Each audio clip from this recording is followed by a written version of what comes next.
আল্লাহ পাকের সৃষ্টির খালকিয়াত যতদূর, নবী পাকের রহমত ততদূর। আল্লাহ পাকের সৃষ্টি যত বড়, নবী পাকের রহমত তত বড়। এই আয়াতের আলোকে আরেকখানা কোরআনুল কারীম থেকে আরেকখানা আয়াতে কারিমা তেলাওয়াত করেছি। রাসূল আকরাম সাল্লাল্লাহু আলাইহি ওয়াসাল্লামের জীবন আদর্শ চরিত্র বর্ণনা করতে গিয়ে মহান আল্লাহ তাআলা কোরআনুল কারীমের মধ্যে বলেন, ইন্নাকা লাআলা খুলুকিল আযীম।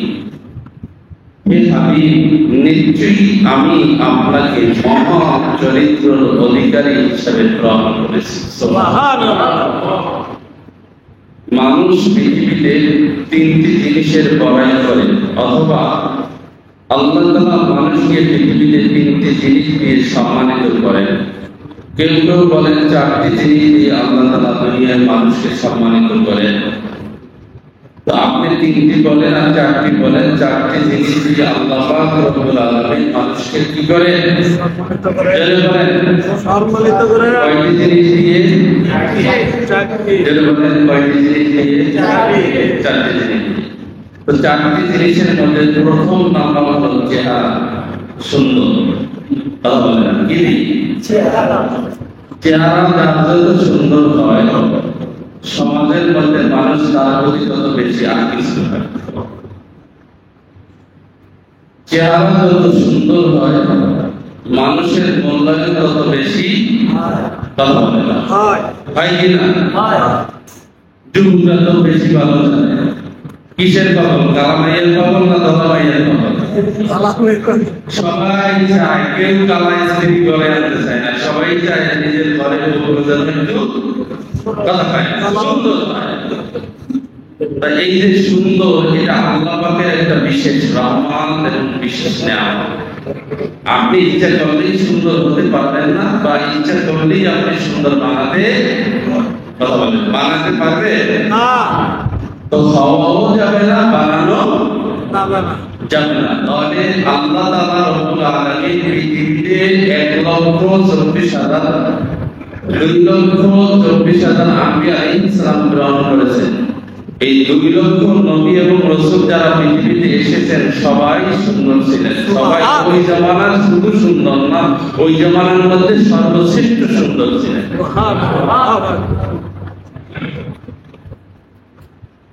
নাম্বার 2, দ্বিতীয় নম্বর হলো কণ্ঠ। কণ্ঠ আল্লাহ পাকের বিশেষ একটা নিয়ামত। আল্লাহ তাআলা মানুষকে 2 নাম্বার সম্মানিত করেন কণ্ঠের মাধ্যমে।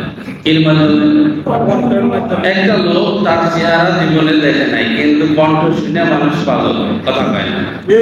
সে নারী হোক পুরুষ হোক, কণ্ঠ এবং উপস্থাপনের ভাব ভঙ্গিমা, কণ্ঠস্বর এমন স্মৃতির মধ্যে মানুষ পাগল হয়ে যায় না? নবী হযরত ইউসুফ আলাইহিস সালামের চেহারা এত সুন্দর ছিল, এলাকার লোকেরা, বাদশার মেয়েরা পর্যন্ত তার পিছনে পাগল হয়ে গেছে। তো লোকেরা বলতে শুরু করছে যে তুমি তো একজন বাদশার মেয়ে, ইউসুফ জুলেখার ঘটনা শুনছেন না? তো কাহিনী বলার মূল উদ্দেশ্য নয়, মূল উদ্দেশ্য ছিল যে নবীরা কত সুন্দর চেহারা আকৃতি দিয়ে আল্লাহ তাআলা পৃথিবীতে গ্রহণ করেছেন, যে জুলেখারে বলছে যে তুমি তার চেহারার দিক তাকায় তার পাগল হওয়ার কি আছে? তার তো হাত আছে, কান আছে, মুখ আছে, অঙ্গ প্রত্যঙ্গ তো আমাদের থেকে 2-4টা বেশি না আর কম না, যা আছে সেই আছে। কিন্তু তারপরেও মানুষের পাগল হয় কিনা? চেহারার ব্যাপারে পাগল হয় কিনা? আল্লাহই তো কোরআনের মধ্যে বলছেন, যুয়িনান নাসু বিশাওয়াতি মিনান নিসাই ওয়াল বানিনা ওয়াল কানাতিল মুকাদ্দারাতি মিনাজ যাহাবি ওয়াল ফিদ্দাতি ওয়া খাইলিল মুসাম্মাতি ওয়া নামি ওয়াল হারস যালিকা মাতাউল হায়াতাদ দুনিয়া। আল্লাহ বলছেন যে মানুষকে চাকচিক্যময় করে দিয়েছে মানুষের ভালোবাসাকে। প্রথম মানুষ যখন যৌবন ফিরে আসে, তখন তার যৌবনের চাহিদা হয় সুন্দর একটা নারী। সুন্দর একটা নারী যখন তার জীবনে যখন পেয়ে যায়, তখন অলবাণী দ্বিতীয় আকর্ষণ থাকে যে কেমন একটা সন্তান হবে, সন্তান না হইলে শরীরে তালা, কথা হয় না? 10 বছর সংসার করছে, সন্তান হয় না, তালাক দেয় কিনা? আপনাদের এলাকায় মনে হয় দেয় না। মুক্তির লাইনের কথা বলেন না, দেয় কিনা? তাই প্রথম আকর্ষণ নারীদের ভালোবাসাকে আল্লাহ বলছেন যুইরালিন নাস হুব্বুশ শাহওয়াতি মিনান নিসা। আমি প্রত্যেক পুরুষের অন্তরের মধ্যে নারীর ভালোবাসাকে জাগ্রত করে দিয়েছি। যখন তারা নারীর পাগল হয়ে যখন তার ঘরে একজন বিবি এসে যায়, তখন তারা দ্বিতীয় আকর্ষণ খোঁজে, দ্বিতীয় ভালোবাসা খোঁজে ওয়াল বানি, ছেলে সন্তানের। তো ছেলে সন্তান যখন তার জীবনে যখন না পায়, তখন অনেক সময় স্ত্রী চেঞ্জ করে। তো যখন স্ত্রী যখন এসে যায়, তখন তার দ্বিতীয় আকর্ষণ থাকে কি? ছেলে সন্তান। তো ছেলে সন্তান যখন দ্বিতীয় আকর্ষণ এসে যায়, আল্লাহ সবকিছু জানে কিনা এরপর কি লাগবে? আল্লাহ সবকিছু জানেন কিনা? আল্লাহ বলেন যখন তার ছেলে সন্তান আইসা যায়, ছেলে সন্তানকে লালন পালনের জন্য কি লাগবে? কথা হয় না, সম্পদ লাগবে না? তো আল্লাহ বলেন অলবানিনা ওয়াল বানাতির মুকান্তারাতি, তার জন্য সম্পদ লাগবে। কি সম্পদ লাগবে? মিনাজ যাহাবি ওয়াল ফিদ্দাতি, সোনাও লাগবে, রূপাও লাগবে। মাইয়া হইলে মাইয়াকে সাজাইতে স্বর্ণ লাগবে, পোলা হইলে পোলারে রাখতেও টাকা পয়সা লাগবে। কথা হয় না? তা আল্লাহ বলেন যে অলবানিনা ওয়াল বানাতির মুকান্তারাতি, তার সম্পদ লাগবে। মিনাজ যাহাবি ওয়াল ফিদ্দাতি, স্বর্ণ লাগবে, রূপা লাগবে। স্বর্ণ রূপ সব হয়েছে, এবার কি আছে? ল্যান্ড প্রপার্টি, গাড়ি বাড়ি। কথা হয় না? ল্যান্ড প্রপার্টি, গাড়ি বাড়ি হয়েছে। এবার চিন্তা করে গাড়ি বাড়ি সবকিছু সাজাইছে, চিন্তা করে একটু বাড়ির মধ্যে একটু চতুষ্পদ প্রাণী পালতে ইচ্ছে করে, একটু হরিণ পালবে, একটু পাখি পালবে, একটু ময়না পালবে, একটু টিয়া পালবে। কথা হয় না? তা আল্লাহ সেটাও বলে দিয়েছে ও নামি ওয়াল হাস, নাম মানে হলো চতুষ্পদ প্রাণী, ওয়াল হাস মানে হলো আপনার কি বলে কৃষি সরঞ্জাম, অর্থাৎ হাল চাষ করার জন্য নাঙ্গল লাগবে, জল লাগবে, গরু লাগবে, ছাগল লাগবে। আল্লাহ বলেন ওয়ানামি ওয়াল হাস, তার জন্য চতুষ্পদ প্রাণী লাগবে। হ্যাঁ, এই সমস্ত পাখি পশু লাগবে, সব কিছু সুন্দর সাজাইয়া আল্লাহ বলেন যালিকা মাতাউল হায়াতাদ দুনিয়া, এটা করে দুনিয়ায় পাগল করে ছাড়বে, আখিরাতের পাগল করবে না। আল্লাহু ইনদাহু হুসনুল মাআব, আল্লাহর কাছে এর চেয়ে সুন্দরতা আছে, সুতরাং দুনিয়ার পাগল হয়েছে। সুবহানাল্লাহ বলেন। কার কথা বলেন? আল্লাহ। তো সেম টু সেম আল্লাহ যেরকম বলছেন দুনিয়ার মাঝে মানুষ সেই রকমই তো পাগল হয়। কথা বলেন না? ঠিক। গাড়ি বাড়ি টাকা করি সব কিছু যখন এসে যায়, মানুষ নিজেকে নিজের অস্তিত্ব বিলায়া দেয়, নিজেকে মানুষ হিসেবে কন্ট্রোল করতে পারে না। কথা কয় না? শুধু টাকা আর টাকার পিছনে ছুটে। কথা কয় না? নিজে খাইতে পারবে যা, তার 14 পুরুষ যা খাইতে পারবে তা বাহিরে পাচার করে। কথা কয় না? তো এই যে খাওয়ার বিষয়টা আল্লাহ তাআলা সবকিছু বর্ণনা করার পর বলছেন যালিকা মাতাউল হায়াতাদ দুনিয়া, এটা দুনিয়ার পার্থিব জীবনের জন্য তোমাকে চাকচিক্যময় করবে। সাবধান, আল্লাহু ইনদাহু হুসনুল মাআব, আল্লাহর কাছে এর চেয়ে সুন্দর, আল্লাহর কাছে এর চেয়ে উত্তম রিজিক, উত্তম ফয়সালা, উত্তম আসবাবপত্র, উত্তম ল্যান্ড প্রপার্টি সবকিছু আল্লাহর কাছে রয়েছে। সুবহানাল্লাহ। তো যে কথা বলতে চাচ্ছিলাম, তো মানুষকে সম্মানিত করেন প্রথম নাম্বার কি? সুন্দর চেহারা। দ্বিতীয় নম্বর কি? সুখ। তৃতীয় নম্বর কি? সুখ। দ্বিতীয় নম্বর হলো সম্পদ। তৃতীয় নম্বর কি? সম্পদ। আর 4 নম্বর হলো কি? বলেন শিক্ষা, এডুকেশন। 4 নম্বর কি? শিক্ষা। এবার দেখেন এই 4টার বাহিরে কোনো মানুষ সম্মানিত নাই।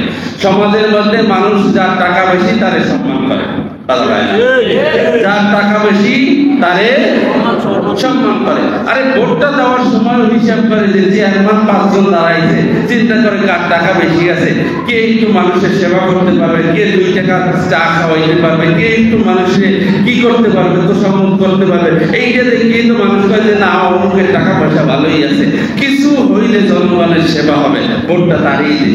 এটা হয় না? কথা হয় না? এটা হয় কিনা? তা এই যে হয়, আল্লাহ তাআলাই তো বলছেন যে এই 4টা জিনিস দিয়ে আমি মানুষকে সম্মানিত করেছি। প্রথম নাম্বার কি বলেন? সুন্দর চেহারা। 2 নাম্বার কি? সুন্দর সুর। গোটা পৃথিবীর মানুষ সুরের পাগল, সুরের ঝঙ্কার পাগল। কথা কয় না? গোটা দুনিয়ার মানুষ সম্পদের পাগল, গোটা দুনিয়ার মানুষ শিক্ষার পাগল। তবে এই 4টা জিনিস দিয়ে আল্লাহ তাআলা সম্মানিত করেন, আবার 4টা জিনিস দিয়ে আল্লাহ তাআলা বেইজ্জতি করেন।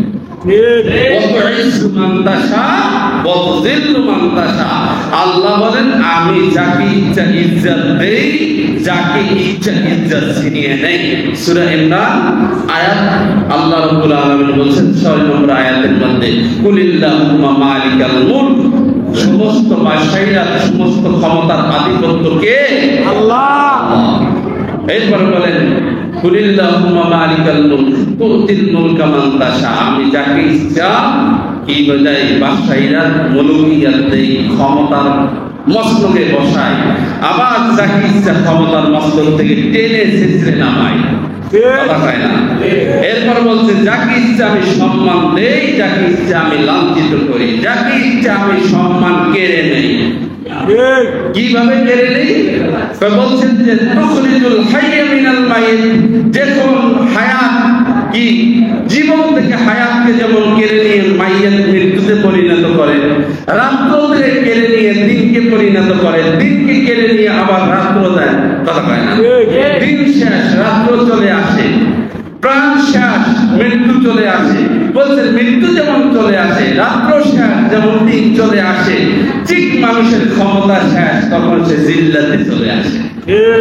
নিম্ন থেকে নিম্ন, নিকৃষ্ট থেকে নিকৃষ্ট দরজায় পৌঁছে যায়। মানুষের সবকিছু কি কারণে? কৃত কর্মের কারণে ফল। আপনি যদি কলা গাছ বাড়ির আঙ্গিনায় লাগান, কলা গাছ থেকে যেমন আঙ্গুরের আশা করেন না, কলা গাছ থেকে কলার ড্যাম দিবে, কলাই দিবে। কথা হয় না? বাঁশ গাছ লাগাইলে বাঁশের গোড়ার থেকে বাঁশ আসবে। কথা হয় না? ঠিক না? তো আপনি আপনার বাড়ির আঙ্গিনায় যেই গাছ রোপণ করবেন, ওই গাছ থেকে ওই ফল খাওয়ার আশাই। তো আপনি আপনার জীবনে ভালো কাজ করবেন, মরার আগেও ভালো জিনিস পাবেন, মরার পরেও ভালো জিনিস পাবেন। দুনিয়ায় বসে আপনি দুনিয়ার জীবনটা আপনার যদি বাসাইদার জীবনটা যদি নেক কাজ ভালো কাজের পিছনে যায়, দুনিয়াতেও আপনি সম্মানিত হবেন, পরকালেও আপনার মরার পরে আল্লাহ পাক সম্মানিত করবেন। সুবহানাল্লাহ।